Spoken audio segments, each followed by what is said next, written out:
ဟိုးတော့ကသားနှစ်ယောက်သမီးတစ်ယောက်နဲ့အတူမိဘနှစ်ပါးတို့ဟာလှေလေးတစ်စီးနဲ့အတူခရီးထွက်လာကြတယ်။ဖခင်ကရှေ့ကနေလှေကိုရှေ့ကိုပြေးနိုင်အောင်တက်နဲ့လှော်ခတ်လို့ပေါ့။မိခင်ဖြစ်သူကတော့နောက်ကနေလှေလေးကိုတဲ့မတ်မတ်သွားနိုင်အောင်ပယ်လေးကိုကိုင်းပြီးတော့လှေကိုထိန်းချောင်းလာခဲ့ကြတယ်။သားနှစ်ယောက်နဲ့သမီးတစ်ယောက်ကတော့လှေရဲ့အလယ်မှာထိုင်ပြီးတော့လိုက်လာခဲ့ကြတယ်။အဲ့ဒီမှာသားတစ်ယောက်ကလက်ထဲမှာပါတဲ့ဓားလေးနဲ့လှေဝမ်းကိုတကြိတ်ကြိတ်ချစ်နေခဲ့တယ်။ဒါကိုမိခင်ဖြစ်သူကမြင်တော့လှေဝမ်းကိုဓားနဲ့မချစ်ဖို့ပြောဆိုတဲ့အခါမလိမ္မာတဲ့သားမိုက်ကကျွန်တော်ဘာသာကျွန်တော်လှေဝမ်းကိုချစ်တာပဲ။ကျွန်တော်လက်နဲ့ကျွန်တော်ချစ်တာကျွန်တော်အောက်ကျွန်တော်ချစ်တာခမည်းတော်နေရာမှာလားချစ်နေတာမှမဟုတ်ပဲခမည်းတော်လက်နဲ့ချစ်နေတာလည်းမဟုတ်ဘူးလူဆိုတာလွတ်လပ်ပိုင်ခွင့်ရှိပါတယ်လို့ပြန်ပြောတဲ့အနာကအကိုဖြစ်သူနဲ့အမကပြောလဲမရ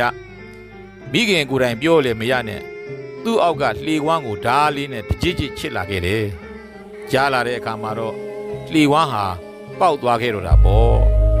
အဲ့ဒါလိုပေါက်သွားတဲ့အပေါက်ကနေပဲရေတွေဝန်းလာပြီးတော့လှေဟာနစ်မြုပ်ပြီး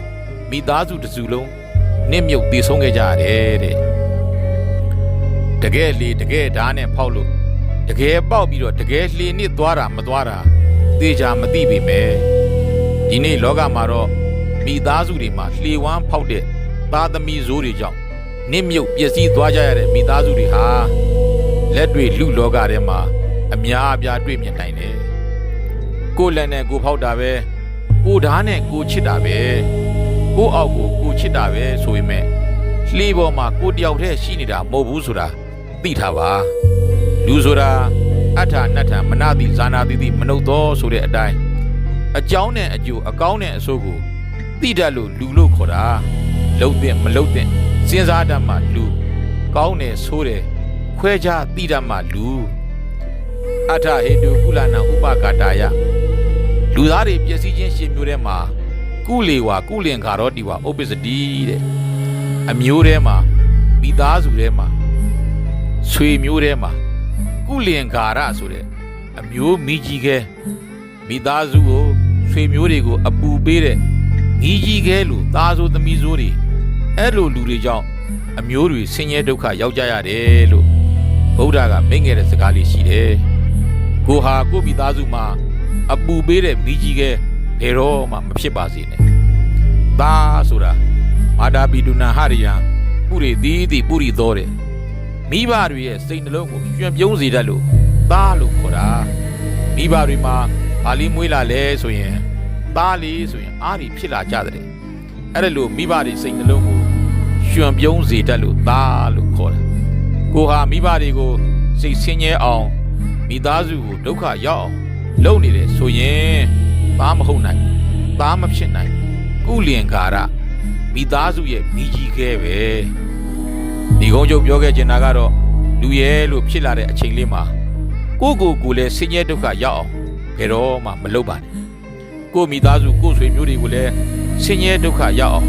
ဘယ်တော့မှမလုပ်ပါနဲ့ကိုဟာလှေဝမ်းဖောက်သူဘယ်တော့မှမဖြစ်ပါစေနဲ့မိဘတွေညီကိုမောင်နှမတွေနဖူးဟာကြွေချီမပြေးအောင်လှုပ်ဆောင်နေကြတဲ့အချိန်ကိုဟာဂိမ်းနေတဲ့အချိန်ကုန်ဖုံးနေတဲ့အချိန်ကုန်အဆော့တွေနဲ့အချိန်ကုန်ငွေတွေဖြုံသုံးပြီးအချိန်တွေဖြုံးနေရင်ကိုဟာမိသားစုလေဝမ်းကိုဖောက်နေသူဖြစ်တယ်ဆိုတာသိထားပါညီကုန်းချုပ်အနေနဲ့ပြောခဲ့ချင်တာကတော့မိသားစုနဲ့နေတဲ့သူတိုင်းမိသားစုဆိုတဲ့လှေဝမ်းကိုဖောက်သူမဖြစ်ပါစေနဲ့ရက်ရွာနဲ့နေတဲ့သူတိုင်းရက်ရွာနဲ့နေတိုင်းသူတိုင်းရက်ရွာရဲ့လှေဝမ်းကိုဖောက်သူရွာသားမဖြစ်ပါစေနဲ့ကိုနေတတ်တယ်လို့နေတာကိုနေခြင်းတယ်လို့နေတာဆိုပေမဲ့ကိုကြောင့်ကိုနဲ့ဝန်းကျင်ကို